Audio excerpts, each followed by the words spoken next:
Hello, bonjour, welcome back to my channel. My name is Priscilla and this is Mom Study Abroad Diary.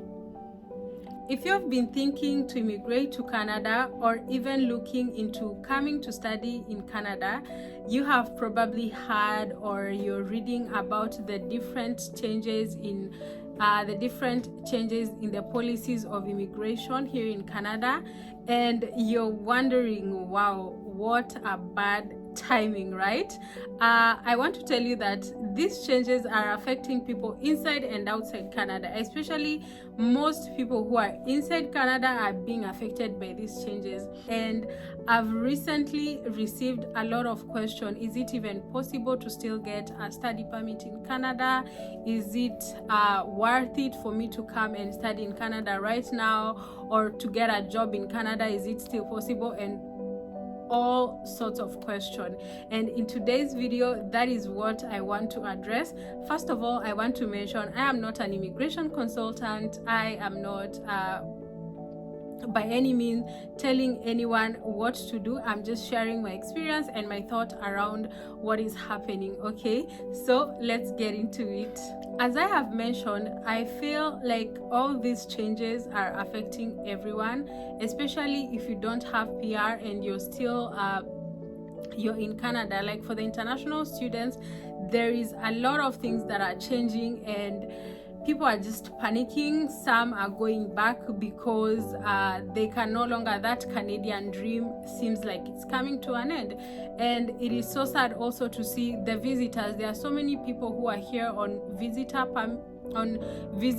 visa, and they were hoping to get a work permit, and initially that was to be stopped in February 2025, and they just all of a sudden stopped issuing work permits for visitors.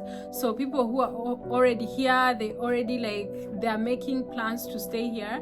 It's like, where do they go? The people who are on LMIA with low wages, that also stopped. So things are really changing and people are being affected.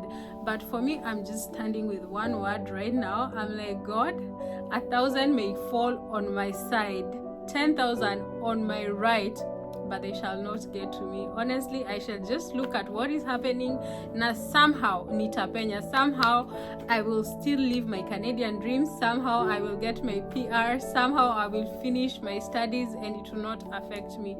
So for me, that's the word I'm standing with, and I'm just praying to God for the best. At this time, it is very, very important to plan strategically, especially for people who are outside Canada. It's not time for you to just come because you have a visa. It might not end well with you if you just and most people, like for instance, if you're getting a visitor visa, oh my goodness, I will not stop saying this because the number of people and questions that I get asking me that they have a visitor visa or they're looking for a visitor visa and they want to come, it's insane. So if you have a visitor visa already, just don't even use it. Don't come right now. This is not the time to come. If I were you, I would not do that, okay? So right now, visitor visa, like just forget about applying it. Just stop it for now. Anything visitor visa, stop it for now.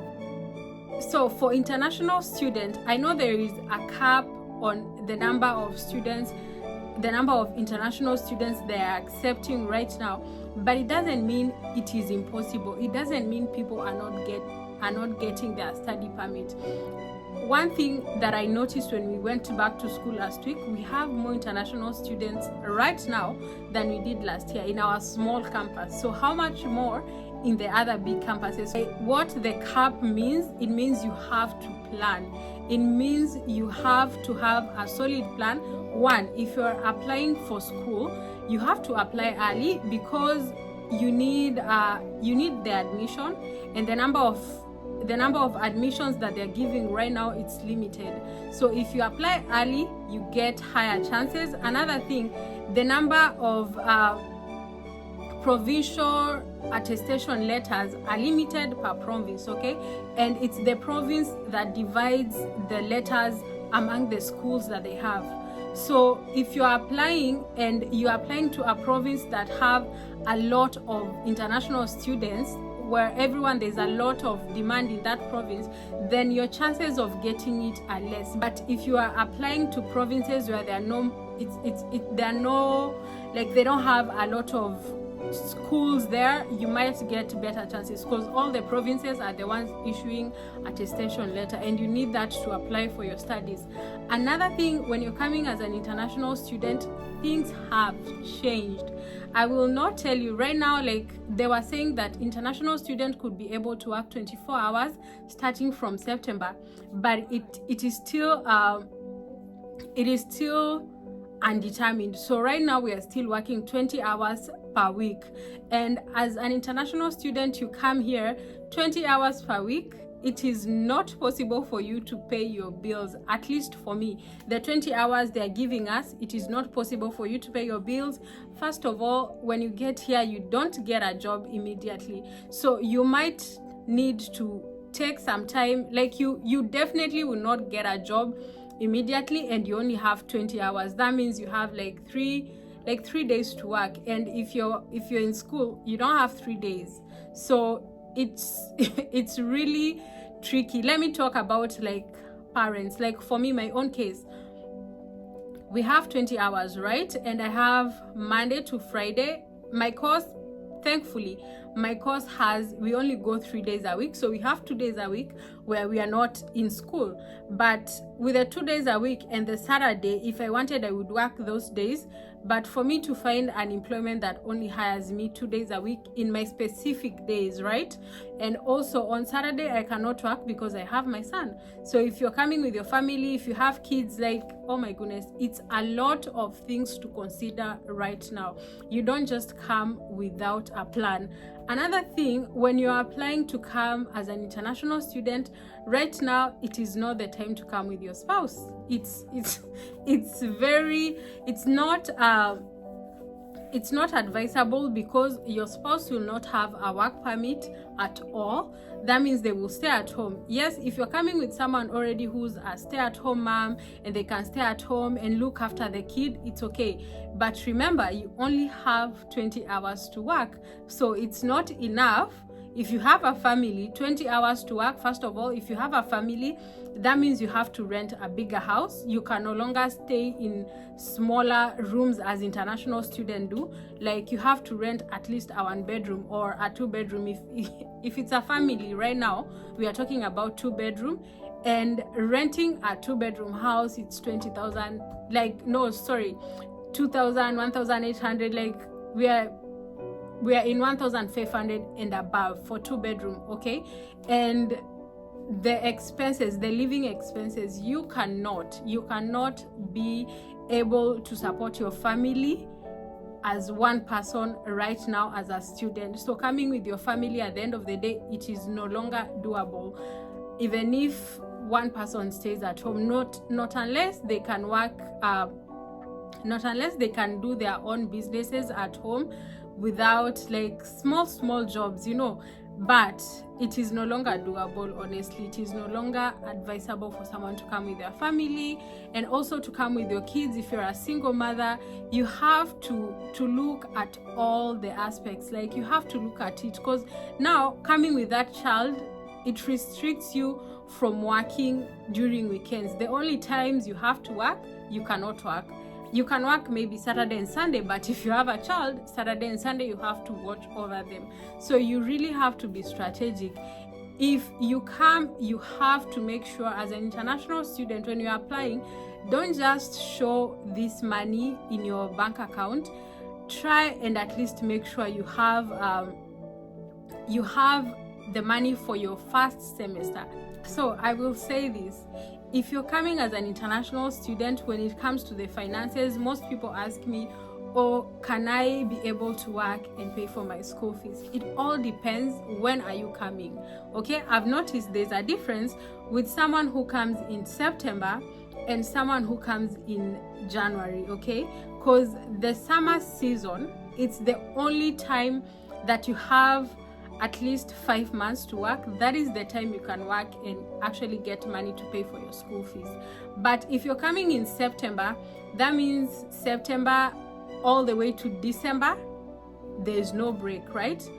from January we're going to school until April. So all those months that you're here, there is no stable job. You cannot work more than 20 hours, and the money that you get within the 20 hours, it's not, if it's enough to pay your rent and the meals that you eat, thank God, but it cannot be enough to cover your fees. So you have to come knowing that you have your fees ready, because first of all, the school will want your fees in January and in April. So things are really tight. You cannot come without that money, okay? And if you come, like for instance, for me, I came in January. Somehow I was supposed to come in September, but they deferred me, and I came in January. I started my course in January. So when you do January, you only have 4 months, and then you're off to the summer break. And the summer break, if you're working hard, if you don't have kids you're looking after, you can easily make up that money to pay for your second year. But the first year, you really have to have the money to pay it on the go. So that's that about that. And also, don't think that when you come, you get a job, it's a pap thing. No, it takes months. Like employment here, it has changed. Maybe that's what I hear, that employment has changed, and it's true. For you as an international student to get a job, it is not easy. So what am I saying? I'm saying right now, if you want to apply for the school, do not give up.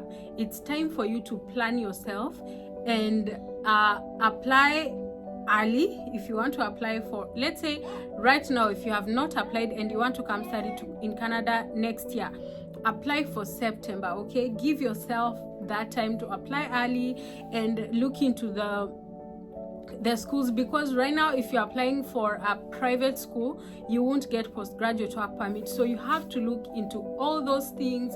The school that you're going to, I suggest you go into a field that is on demand. That way, even after your studies, you can be able to get a job. Things like healthcare, construction, STEM, agriculture, those are the fields that are still high on demand. So if you want to study, don't just come and study anything. Don't just come and go to any province or anything. Like, just look into it. Now, I'm trying to come up with a free guide, a free ebook, because there's a lot of people who are asking me about these things, and honestly, I cannot answer everyone every time. I have to answer, oh, this is what you do, this is what you do. So I'm trying to come up with an ebook. It will be, I'll put the link below. You go through the ebook, you read on the steps. Another thing I want to talk about is the PR pathway for international students. Yes, you can still get PR, but also planning. Like, honestly, this immigration thing, it's about planning yourself. Like an international student, you're coming to Canada, you're coming to study. Make sure at least your CV, you have a bit of work experience in your country. Make sure you have a skill. Don't just come without a skill. Don't come without study something before you come. Have a skill in high demand jobs. Have those small certificates. They will help you when you get a job, because also if you don't have a certificate, you can only work, I'm not saying it's bad jobs, like if you don't have a certificate, you're stuck with minimum wage. But when you have a certificate in a certain field, you get a little bit more, which is better than minimum wage. It's not a lot, but at least you get a little bit more because you have a certificate in a field that you are applying for. It's not the same. So this is the time for you to get that certificate. If you want to come and do caregiving, it's time for you maybe to take that 1-year course as you wait. It's time for you to have that work experience, volunteer somewhere, so that you create a CV. Don't come here if you don't have a nice CV, like a rich CV, I would say. Yeah, it will not be to your own advantage. So where the PR pathways come in, if you're an international student and you come, start thinking about your PR pathway.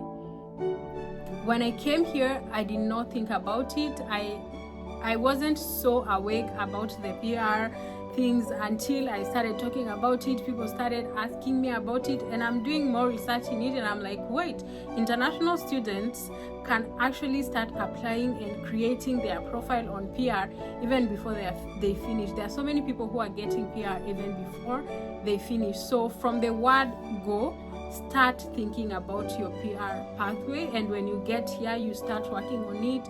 You start doing the tests that you have to do and all that, and by God's grace, things will become better, because when you are on PR, your studies, you're paying less. So the goal is for you to get on PR as soon as possible. So if you leave your country with experience, at least 6 months experience when you're leaving your country, and you have maybe a degree, right?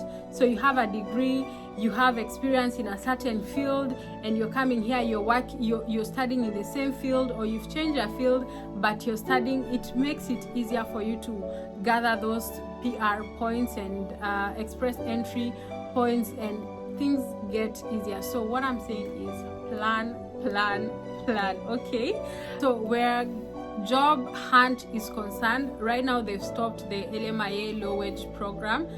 That means there are exceptions. So you can still get jobs in fields like healthcare, in fields like construction, in agriculture, like food safety. So there are those fields, and there are companies that are eligible to give such jobs, okay? So right now, if you want to work and you're not in those fields, it is not as, I wouldn't say it's impossible, but it's no longer a path, okay? So if you're in the fields that they are requiring, you can still get a job from your country. As long as you have a job offer in those fields, you can still apply and get into the country. For instance, the other time I was talking about the caregiver pilot program. It has not yet started, but anyone who is in that field, if you have a certificate already, if you did a course for caregiving or nurse, or you're a nurse practitioner in your country and all that, you have the experience, you have everything. So for you, you're just waiting for the program to start. If you don't have the experience and you know these are the fields they are looking for, it's time for you to get into school. It's time for you to take that short course in plumbing, short course in flooring, such things, construction. You know, those are the jobs, because when we say construction in this country, si watu wa mjengo like kubeba mawe or anything, that is not what they need. They need actually like skilled workers. So for me, I feel like if I wasn't in the country and I wanted to come in the country, what I would be doing right now is strategizing, coming up with a plan on how I'm going to do this. If it's studies, right now I'll be looking into the studies. Okay, which program am I gonna do? Which one am I having more chances of getting PR? Which one do I get higher chances of getting a job? That is what I'll be doing right now. If you need to do a short course in your country, start by that.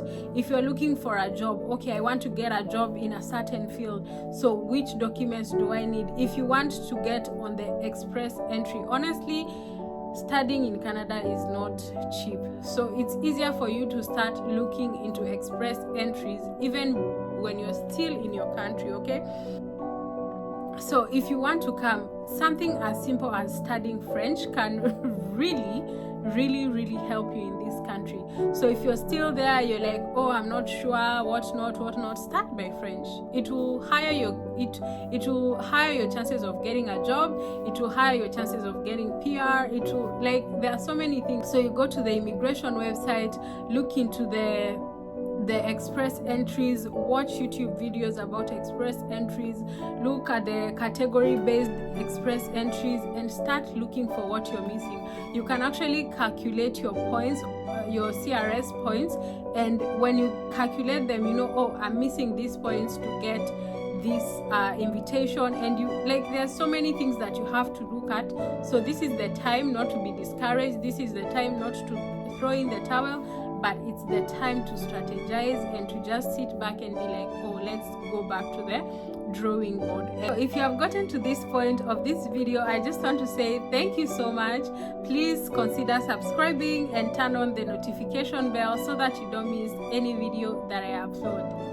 So if you ask me, at the end of the day, I will say it is still possible for you to get your study permit, it is possible for you to get a job offer, and it is possible for you to immigrate.